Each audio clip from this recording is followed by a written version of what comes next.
2 दिन से लगातार ये इलाका सुलग रहा है, हिंसक घटनाएं सामने आ रही हैं। पश्चिम बंगाल की मुख्यमंत्री कह रही हैं कि इन सबके पीछे बीजेपी का पाप है, राजनीतिक दल हैं जो हिंसा को भड़का रहे हैं, जिनके भारतीय जनता पार्टी के नेताओं की तरफ से जो विवादित बयान सामने आए हैं, इसके चलते ये हिंसा भड़की है। हालांकि भारतीय जनता पार्टी ने विवादित बयान देने वाले उन नेताओं के खिलाफ कार्रवाई की है, उन्हें पार्टी से सस्पेंड कर दिया है, लेकिन ये काफी नहीं है। ममता बनर्जी ने यह भी कहा है कि बीजेपी के पाप का खामियाजा लोग क्यों भुगते। ऐसा ट्वीट उन्होंने अब से लगभग 1-1.5 घंटा पहले किया था। उस ट्वीट के ऊपर भी बीजेपी का पलटवार आया। बीजेपी के नेता लगातार कह रहे हैं कि हिंसक घटनाएं तो उत्तर प्रदेश में भी हुई है, लेकिन उत्तर प्रदेश में योगी सरकार ने कठोर कार्रवाई की है, सख्त कार्रवाई की है। ऐसी ही कार्रवाई ममता बनर्जी क्यों नहीं कर रही हैं? सीधा रुख कर लेते हैं मेरे सहयोगी मनोज्ञा लोहिवाल का, जो हमारे साथ फोन लाइन पर जुड़ रही हैं। मनोज्ञा, 3 तस्वीरें इस वक्त हम अपने दर्शकों के सामने रख रहे हैं। पहले पत्थरबाजी, फिर आगजनी और बीच में ये जो राजनीतिक जद्दोजहद है, बंगाल बीजेपी अध्यक्ष को क्यों रोका गया? देखिए, 2 बातें हैं। पहला ये कि राजनीति रोकने के लिए ममता बनर्जी ने पूरे एडमिनिस्ट्रेशन को इंस्ट्रक्शन दे रखे हैं कि कोई भी राजनीतिक दल को वहां अलाउ नहीं किया जाएगा। अब इस पर सवाल ये उठ रहा है कि बीजेपी के ही दल को क्यों रोका जाता है, बाकी पार्टियों के दलों को या फिर उनके जो प्रतिनिधि दल जाते हैं उनको क्यों नहीं उसी तरह से रोक लिया जाता है। एक और इसमें राजनीति है, तो वहीं दूसरी ओर ये भी सवाल उठ रहे हैं कि क्या ये प्रशासन की विफलता है जिसकी वजह से लगातार पार्टी के ऑफिस जलाए गए हैं बीजेपी के, और वहीं आगजनी की घटनाओं में कई लोगों की जिस तरह से घर जलाए गए हैं, घर टूटे गए, तोड़े हैं और मारपीट की घटनाएं हुई हैं और पुलिस पर पथराव हुआ है। और इन हिंसक घटनाओं के चलते मनोज्ञा इस वक्त एक बड़ी खबर आ रही है, आपको रोकना चाहूंगी, पहले वो बड़ी खबर बता देते हैं अपने दर्शकों को। रास्ता बंद होने की वजह से बताया जा रहा है कि एक मरीज की मौत हो गई है। ये मरीज सिकंदराबाद से हावड़ा आ रहा था, लेकिन हावड़ा में लगातार पिछले 2 दिन से हिंसक घटनाएं हो रही हैं। धारा 144 लागू है। रास्ता बंद होने की वजह से अब खबर आ रही है कि एक मरीज की मौत हो गई है।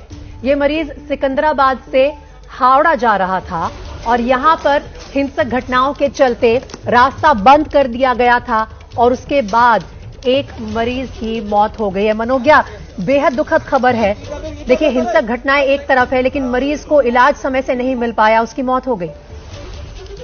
जी, इस मरीज का नाम केश तीनू है, जो सिकंदराबाद से हावड़ा आ रहा था ट्रेन में, और कई घंटों जो ट्रेन को रोका गया है कल शाम के समय तक, जिसकी वजह से इस व्यक्ति की मौत हो गई। इलाज करा के आ रहा था, लेकिन तबीयत बेहद खराब थी, जल्द ही घर पहुंचकर बाकी इलाज करवाना था, और एक पेशेंट की मौत हो जाने के कारण अब सवाल ये भी उठा है कि अगर ट्रेन को रास्ते में कई घंटों के लिए रोका गया है, ट्रैक्स पर रोका गया है, हाईवे जाम किए गए हैं, तो इतने घंटे जाम होने की वजह से जो लोगों को परेशानी हुई है, जिसमें इस समय की सबसे बड़ी खबर ये कि एक मरीज की मौत हो गई ट्रेन में, जिसकी पुष्टि खुद रेलवे अधिकारियों ने की है कि उस व्यक्ति की मौत ट्रेन में ही हुई है।